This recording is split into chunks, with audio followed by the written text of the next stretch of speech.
Hello friends, welcome back to our YouTube channel chill medico. অনেকদিন পরে তোমাদের জন্য একটা স্পেশাল ভিডিও নিয়ে চলে এলাম। ভিডিওটি বিশেষত তাদের জন্য যারা নিট 2025-এ অংশগ্রহণ করতে চলেছ এবং ওয়েস্ট বেঙ্গলে যে কোনো একটা গভর্নমেন্ট মেডিকেল কলেজের সিট সিকিউর করতে চাইছো। আমরা এই বছরে এই ভিডিওর মধ্য দিয়ে 2025 সালের নিটের এক্সপেক্টেড কাট অফ নিয়ে ডিটেল একটা অ্যানালাইসিস করে দেখব। পরীক্ষা হওয়ার আগে অথবা রেজাল্ট বেরোনোর আগে 100% অ্যাকিউরেট কাট অফ দেওয়া কখনোই সম্ভব নয়। তবু আমরা 2-3 বছরের ট্রেন্ড অ্যানালাইসিস করে এক প্রকারের কাট অফ দেওয়ার চেষ্টা করছি, যেটা হয়তো 100% অ্যাকিউরেট না হলেও কাট অফের আশেপাশে থাকবে, এতটুকু তোমরা বিশ্বাস রাখতে পারো। প্রতি বছরেই নিটের কাট অফ কতগুলো বিষয়ের উপরে নির্ভর করে। প্রথমেই আমরা দেখে নিই সেই বিষয়গুলো কি কি আছে। নিটের কাট অফ ডিপেন্ড করে যে পার ইয়ার কত স্টুডেন্ট পরীক্ষাটাতে অ্যাপিয়ার করছে। যেমন নিট 2024-এ নাম্বার অফ স্টুডেন্টস ছিল প্রায় 24 লাখ। তো তোমরা ধরেই রাখতে পারো নিট 2025-এ এই সংখ্যাটা কিছুটা হলেও বাড়বে, অ্যাপ্রক্সিমেটলি তো 1 লাখ মতো বাড়বে। কিন্তু সংখ্যাটা শুনে অনেক বেশি মনে হলেও তোমাদের কিন্তু মনে রাখতে হবে প্রকৃত কম্পিটিশনটা হবে প্রথম 1-1.5 বা 2 লাখের মধ্যেই। সুতরাং তোমরা যদি তার মধ্যেই থাকো তাহলে কিন্তু তোমরা কম্পিটিশনের জন্য এলিজিবল হয়ে গেলে। ওই সংখ্যাটা শুনে ঘাবড়ানোর কোনো কারণ নেই। মেনলি এটা ডিপেন্ড করে যে পার ইয়ার কতগুলো করে গভর্নমেন্ট সিট ইনক্রিজ হচ্ছে। যেমন এবছরে ওয়েস্ট বেঙ্গলে ডক্টর বিসি রায় যে আইআইটি খড়গপুরের হসপিটালটা খোলার একটা সম্ভাবনা আছে। তো এরকমটা যদি হয় যে কিছুটা হলেও সিট ইনক্রিজ হয়, তাহলে তার একটা পজিটিভ এফেক্ট কিন্তু নিটের কাট অফের উপরে পড়বে। এটা ডিপেন্ড করে কোশ্চেন পেপারের ডিফিকাল্টি লেভেলের উপরে। তোমরা যদি বিগত কয়েক বছরের ট্রেন্ডের কোশ্চেনটা ধরে নিয়ে চলো, তাহলে কিন্তু সেটা কাট অফের উপরে একটা ব্যাড ইফেক্ট ফেলবে। অর্থাৎ সেরকমটা যদি ধরো তাহলে কাট অফ বাড়ার একটা সম্ভাবনা আছে। কিন্তু যেহেতু 2024 সালে তোমরা দেখেছো যে অনেক রকমের কেলেঙ্কারি হয়েছে, সুতরাং এনটিএ যদি কোশ্চেনের ডিফিকাল্টি লেভেল একটু হলেও বাড়ায়, তাহলে কাট অফ একই রকম বা কিছুটা হলেও কম তোমরা এক্সপেক্ট করতে পারো। তাছাড়াও করোনাকালীন পরিস্থিতিতে এনটিএ যে অপশনাল কোশ্চেন অর্থাৎ সেকশন বি ইন্ট্রোডিউস করেছিল, সেটা কিন্তু নিট 2025 থেকে আর থাকছে না। অর্থাৎ পরীক্ষাটা আগের মতোই 3 ঘন্টা করে হবে। সুতরাং এর একটা পজিটিভ এফেক্ট কিন্তু তোমরা নিট 2025-এর কাট অফে দেখতে পারো। এছাড়াও একটা খুবই ভাইটাল পয়েন্টের উপরে কাট অফ ডিপেন্ড করে থাকে, সেটা হচ্ছে ক্যাটেগরি ডেনসিটি। এটা খুবই ভাইটাল।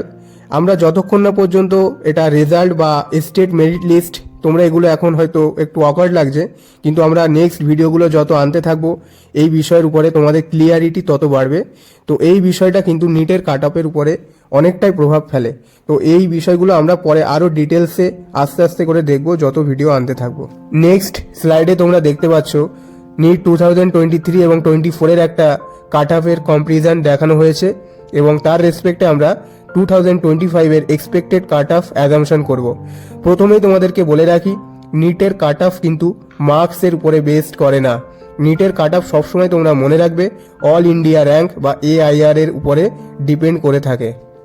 আমরা স্লাইডের প্রথমেই দেখতে পাচ্ছি জেনারেল বা UR এর নিট 2023-তে কাট অফ মার্কস ছিল 588 এবং সেটা নিট 2024-এ ছিল 635।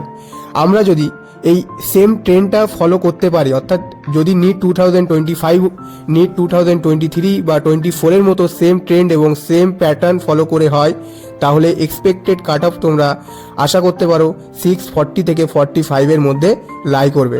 কিন্তু যদি এনটিএ কোশ্চেনের ডিফিকাল্টি লেভেলটা অনেকটা পরিমাণ বাড়িয়ে দেয়, তাহলে কিন্তু তোমরা এর থেকে স্লাইডলি কম কাট অফ এক্সপেক্ট করতে পারো এবং রেসপেক্টিভ পরবর্তী ক্যাটাগরিগুলোতেও এই সেম ট্রেন্ডটা তোমরা দেখতে পারবে। তারপরেই তোমরা দেখতে পাচ্ছ ওবিসি এ নিট 2023-তে কাট অফ মার্কস ছিল 587, 24-এ ছিল 631 এবং সেমভাবে তোমরা এক্সপেক্ট করে রাখতে পারো 25-এর জন্য 635 থেকে 640-র মধ্যে এটা লাই করবে।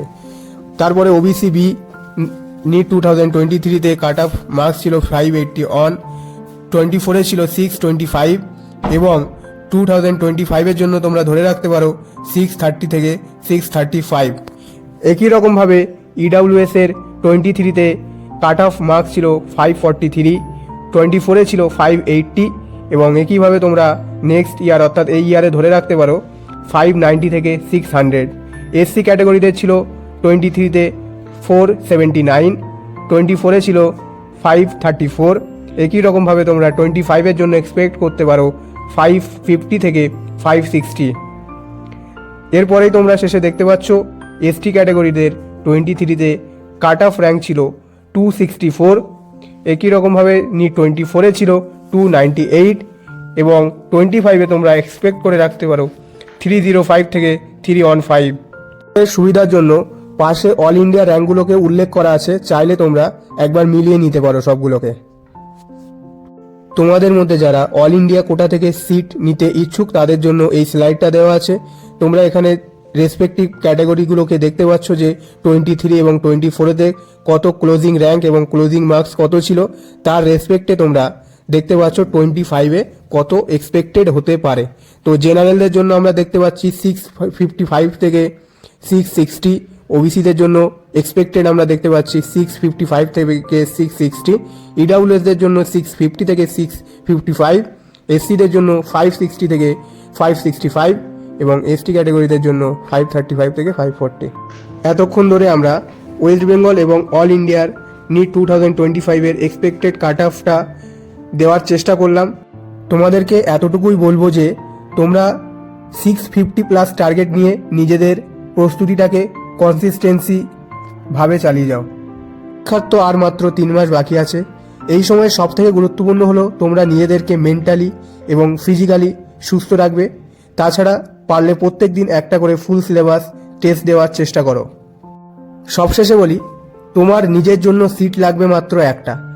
সুতরাং কতজন পরীক্ষাতে অ্যাপিয়ার করলো, কোথায় কি হচ্ছে, কি সিলেবাসের কি চেঞ্জ হচ্ছে, এত কিছু হেডেক নিজেদের মাথায় নিয়ে নিজেদেরকে প্যানিক করো না। সুস্থভাবে থাকো এবং সুস্থভাবে নিজেদের প্রস্তুতিটাকে স্মুথলি চালিয়ে যাও। আজকের ভিডিও এতটুকুই। যদি তোমাদের আরও কোনো প্রশ্ন থাকে তাহলে তোমরা কমেন্টের মাধ্যমে জানাতে পারো বা আমাদের টেলিগ্রাম গ্রুপের লিংক কমেন্টে দেওয়া থাকবে। তোমরা টেলিগ্রাম গ্রুপে যুক্ত হয়ে তোমাদের সমস্ত রকম কোয়ারি জানাতে পারো। এরকমভাবেই নিট রিলেটেড সমস্ত রকম আপডেট সবার প্রথম পেতে আমাদের চ্যানেলটাকে সাবস্ক্রাইব করে রাখতে পারো।